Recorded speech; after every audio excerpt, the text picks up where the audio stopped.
Hello, so today we are going to do this problem, which is part of Leetcode Daily Challenge, minimum cost for tickets.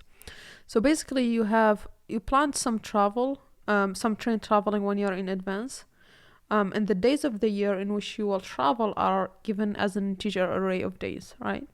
And each day is basically, in the year, is an integer represented by an integer from 1 to 365, okay? And train tickets are sold in different ways, right? You have 1 day pass, which is sold for cost of zero cost. So we have a cost array where the first day, 1 day pass is the first element of the array. And the 7 day pass costs the second element of the array in dollars, of course.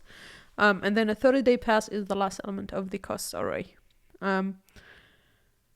And the passes basically represent consecutive days. So 1 day is, of course, just 1 day, but 7-day pass covers 7 consecutive days, right? So if you get a 7-day pass on day 2, then you can travel day 2, day 3, 4, 5, 6, 7, 8, right? So you get seven days. And the entire goal from this, with these possibilities, is to return the minimum number of dollars you need to travel every day, right, in the given list. So you get a list of the number of days. Those are the days you want to travel in, and we want to find what is the minimum cost to get that done. So let's take a look at the first example here. So with this, you can take, on day 1, you can buy 1 day pass, so that will cover the first day, with a cost of $2, which is the cost for just 1 day pass. And then for day 3, right, just before this day 4, you can buy a 7-day pass, and that will cover day 3, 4, 5, 6, 7, 8, 9, right? Because it's a 7-day pass, so that will cover all of these. And so now you have the cost $2 plus the cost of 7-day pass, so 2 plus 7, which is 9, okay? And then now the only remaining one is this 20 days, so you can just buy 1 day pass for it. And that will give you 9 plus the cost of 1 day pass, which is 2, so that will give you 11, and that will put here. So that's sort of the idea, and this is, if you really try other possibilities, this is actually the minimum. So that's the idea. Now a couple of constraints here that are relevant to us. So the days are, of course, just between 1 and 365. That makes sense. But the also days array here is sorted already in increasing order, right? And we have only 3 passes, so we have only three type of passes, so we have only 3 values for costs, right? Okay, so that's the idea. Now how do we solve this? Okay, so how can we tackle this? So the first idea is, let's think about the choices we have at any given point, right? So the choices at any given point, right? At some day I, right? So we have the days, right? So for example, the first example is 1, 4, 6, 7. Okay, let me just make this a little bit better. So the days are 1, 4, 6, 7, 8, 20. Right. Okay.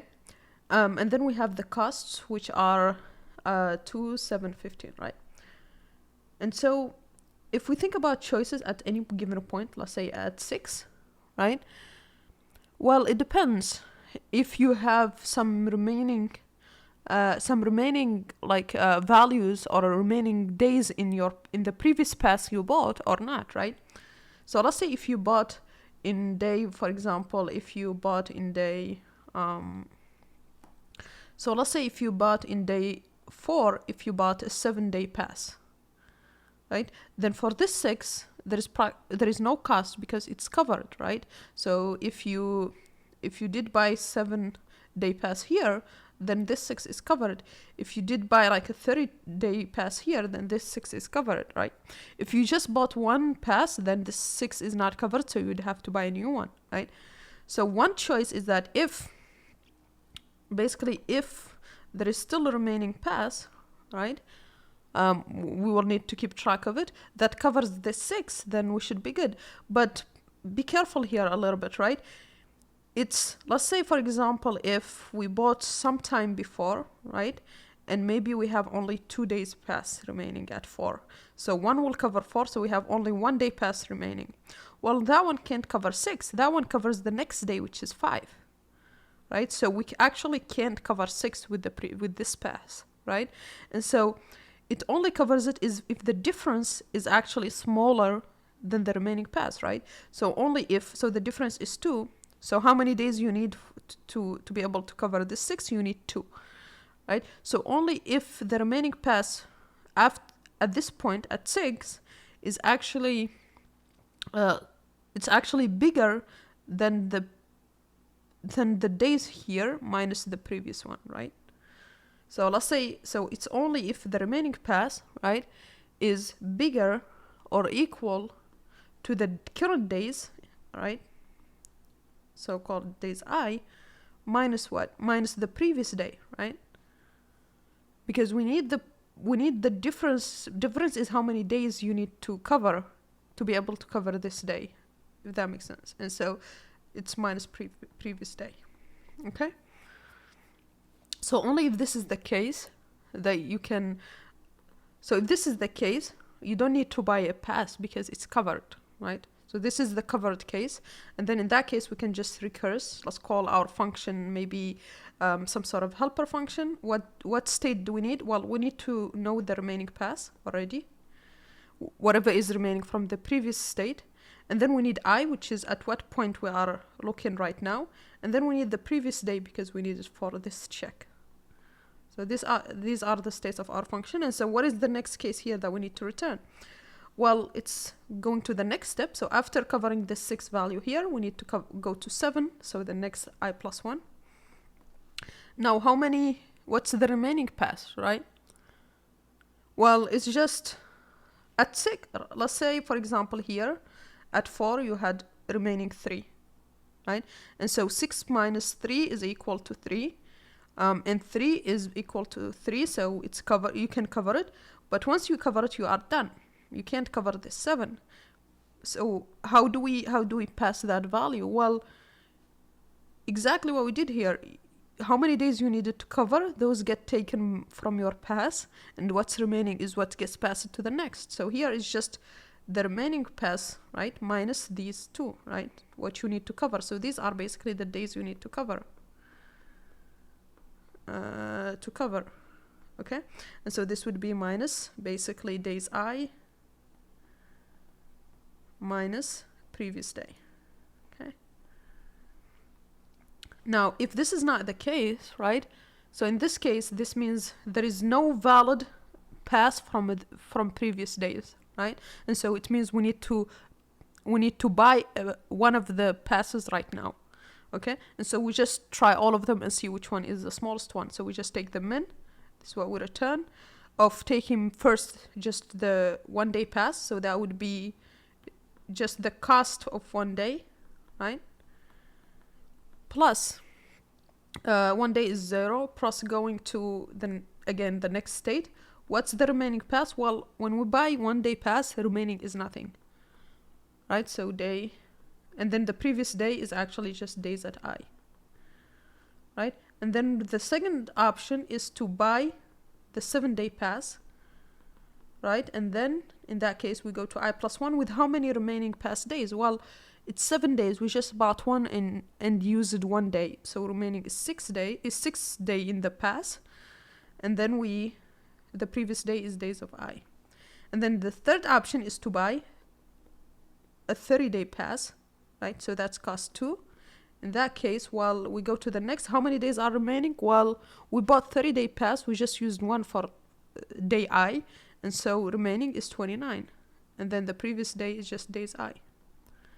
And that's pretty much it. So these are the only choices we have. Either we have some days remaining in our pass from the previous days that we bought it in.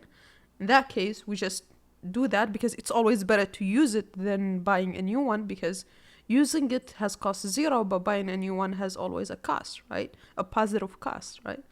And so it's always better to use it if it's there. If it's not there, we need to buy one one of the passes. We don't know which, so we just try all of them and pick the minimum. So that's sort of the idea of this first approach. Let's implement it first, make sure it passes, and go from there. Okay, so let's implement the solution we just saw in the overview. So what we need is we need a helper function that has the three states that we need: the index of days, remaining pass in the previous day. So this is the actual value of the previous day, okay?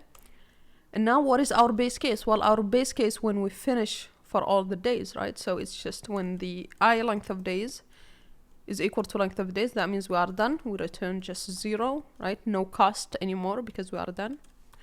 And now the two choices we have. So either we have remaining pass days that cover the days, that covers up to days I. And so how do we check that? Basically, it's if the difference between day I and the previous day is actually smaller than the remaining pass. So that means there is enough in the past to cover up to days I. That's what this means. So if that's the case, then what we can do is just use it, because it's always better to use it. And so we just use it. We go to I+1. And remaining pass is going to be just to make this easier for us, let's call this to cover. And so that we can make this easier to write. Okay. And so this is going to be the remaining pass, just minus what we need to cover with that pass for days I. And that's what's left for I+1. And what's the previous day now?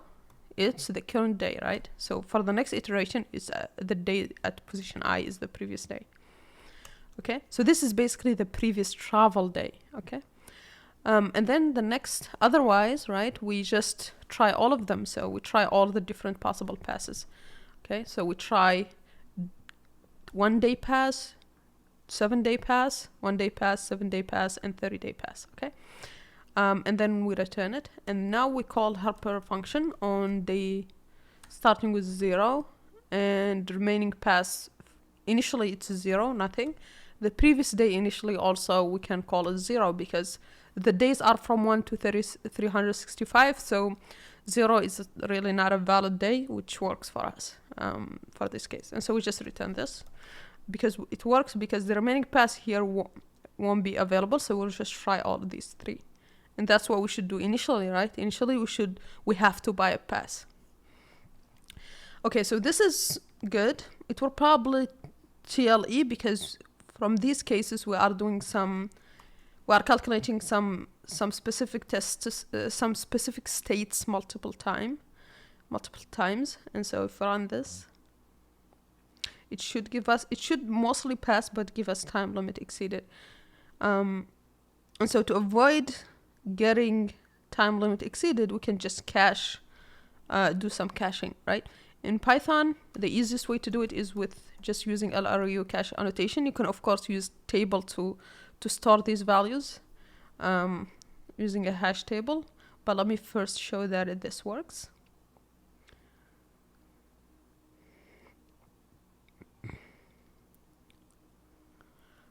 We'll probably need to not limit the size here, so that can be done with just saying that there is no max size, and that passes.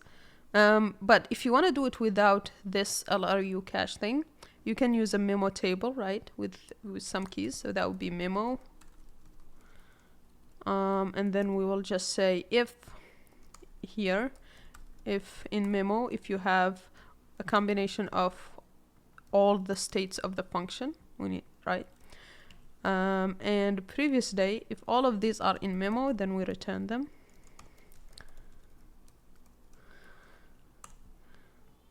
Okay. And then otherwise we want to set them, so let's call it like this. Okay, otherwise else here it's going to be this equal to this, right? And then at the end we want to return it. We want to return this, and that should be it. So let's run it, and that passes. Let's submit, and that passes as well. Okay, so we can memorize it as well. Yeah, so that's pretty much it. This should work. Okay, so that was the first approach. Now, a second approach we can do actually, instead of going forward, we can sort of look backwards. What do I mean by that? So let's say if day I is the last day of your travel pass, right? Okay, so when it's the best time to buy that pass, right? It's always best to buy it as early as possible so that it covers the maximum amount of days, right? So let's say if you are buying a 7-day pass and you want to use it at day I, right? It's always better, right, to buy it in day I minus 6, right? So buy it in day I minus 6 because then you will get to cover 6 days plus day I. Similarly, for a 30-day pass, right, that you want to use at day I, the last usage of it you want at day I, it's always better to buy it 29 days ago so that you can use it basically at day I minus 30, because in that case, you will cover, so this would be I minus 30, and this would be I. So you buy it in this day, just I minus 29, similarly here I minus 6, so that you can use it for 29 days, and then the last day I, you will use it and it will be expired at that point. Now what about 1-day pass? Well, 1-day pass you just buy today, right? So that it covers I, right? So with this knowledge, it's always optimal to buy it if you want to use it on day I as the last day. It's always better to buy it as early as possible. And so with this, basically what this tells us is if we want to do the choices, then let's say we are using still the same function helper of I, right? So then it's going to be the min of course cost of paying just to use of paying for a 1-day pass, right?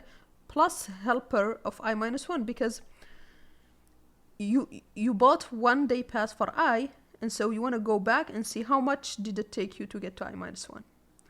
Now, otherwise, you buy a 7-day pass, but then since we want this, right? We want this case, so that we want to buy it on day I minus 6.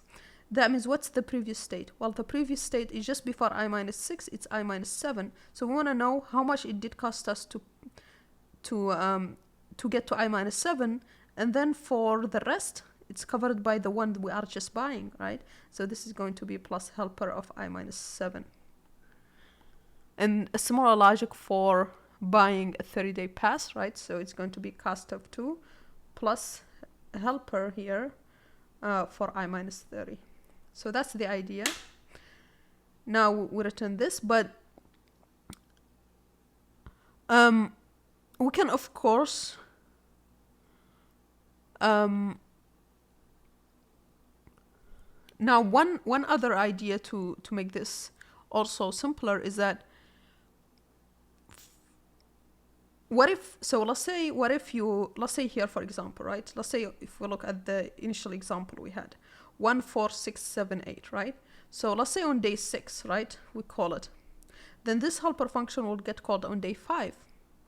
But the list of days we have are just 1, 4, 6, 8, 20, right? There is no 5 in there, right? So if a day is not there, that means we don't need to travel on that day. So we don't need to buy anything. And so we just say, how much did it cost to buy on day 4 from here? Okay, so basically if I is not in the days we need to travel in, then we just return immediately helper of I minus 1, because in that day we don't need to buy any ticket, right? And that's pretty much it. Now we can optimize, of course, by making this become a set so that checking is O of 1, but this is sort of the recursion idea. And what's nice about this approach instead of the first one is that this is a lot easier to convert to a DP instead of a recursion, to convert to a DP approach, dynamic programming approach, right? Okay, so let's implement this and check if it passes. Okay, so let's implement this idea. So first we need here we only need I now, right? And since we are going backwards, it's no longer reaching the end, it's reaching the beginning, because we start from the end and go back. So if it's smaller than 0, we return 0, because that means we are done. And now we have only two cases. Either it's one of the days, so either I is not in days, right? So this means we don't need to travel on this day. So in that case, we just go and see how much did it cost us to get to I-1, because we don't need to pay for any tickets here. Now, if it is, we need to pay, but we don't know which one, so we try all of them, okay? So we try all of them, as we said in the overview. It's just the min of trying all of them. So first, 1 day pass, and so we need to know how much did it cost us to get to I-1, and then for day I, we buy 1 day pass. Or we buy a 7-day pass, right? But we want to use it as much as possible, and so it will cover 6 days and day I, 6 days before I and day I. And so we want to know how much did it cost us to get to the day just before that, which is day I-1. And similarly for buying a 30-day pass also, right? So that's the idea, the same logic for buying a 30-day pass. And now what should we pass? Just since we want to go from the end and go backwards, we can start from the end of the number of days. Now, days is sorted, so that's why we know that the last days element is the largest one, is the latest day. That's why we can pass it here. Now, if it wasn't sorted, we could just sort it. Now, this is also a list, so searching on it is going to be of the length of days list, so we can convert it to a set just to make that faster, in case the days array was really big.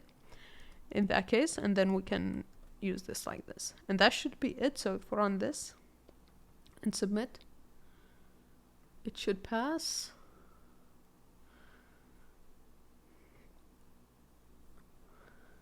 Now, it may get time limit exceeded again because we didn't cache this yet, so let's cache it quickly here. So we just need a memo table. And similarly, like what we did earlier, so if I is in the memoization table, then we want to return it, right? Otherwise, we just want to calculate it. And here we want to do else, because we are no longer returning immediately. So that would be like this, that would be like that. And we want to return it at the end. So we return memo of I, okay? And now if I run this and submit, it should pass. And that passes correctly. Okay, so now the last piece is how do we convert this to a DP array, okay? So the easiest way is just create a DP table. And so it's going to be, we only need up to the last day because that's the only values we need, right? And so this is going to be in range of up to last day +1, just because Python range, right? And so we just do a loop, right? From 1 to days -1 +1. Okay. And now for DP of I, we can just replace it with this, except here, instead of using the function, we use I-1. And same thing here, like that. And then similarly here as well. So this is going to be DP of the same logic, right? If we buy a 7-day pass, then we want to use it as much as possible. And so it covers all the way back to I-6 day. And so we want to know how much cost it took us to just get to the day before I-6, which is I-7, right? And then here, if it's not in day set, then DP of I is just going to be equal to DP of I-1, right? So exactly the same, except we are using an array that we fill, right? And so here, instead of it being function, it's just that for loop. And this is no longer returning, right? And then the last thing is we want to here just return, instead of returning helper, it's in the in this DP array, so we just get it from it. And that should be it. So let's run it. Day set needs to be before, right? So somewhere here. And let's run this. So looks like I minus 30 may be out of range. So here we just need to make sure we don't exceed the range. So let's just say max of 0. And dp of 0 would be 0 anyway, so it should be fine to add 0, right? So here, just want to make sure we don't exceed. And then for this one, we don't need it because we start at 1. Okay, so that looks good. Let's submit. And that passes as well, right? So this approach, starting from the end and going back, is easier to convert to a DP format. Yeah, so I think that's pretty much it. So this one is more straightforward and easier to analyze. This for loop here is O of the max of days, right? The last day. So it's sort of almost constant time here. And yeah, it's actually pretty, it's constant value here, right? Because we have at most 365 days, right? And then in terms of space, we are using this DP array, which is also at most 365. So it's constant as well. And so it should be pretty fast. Yeah, so that's pretty much it for this problem. Please like and subscribe and see you on the next one. Bye.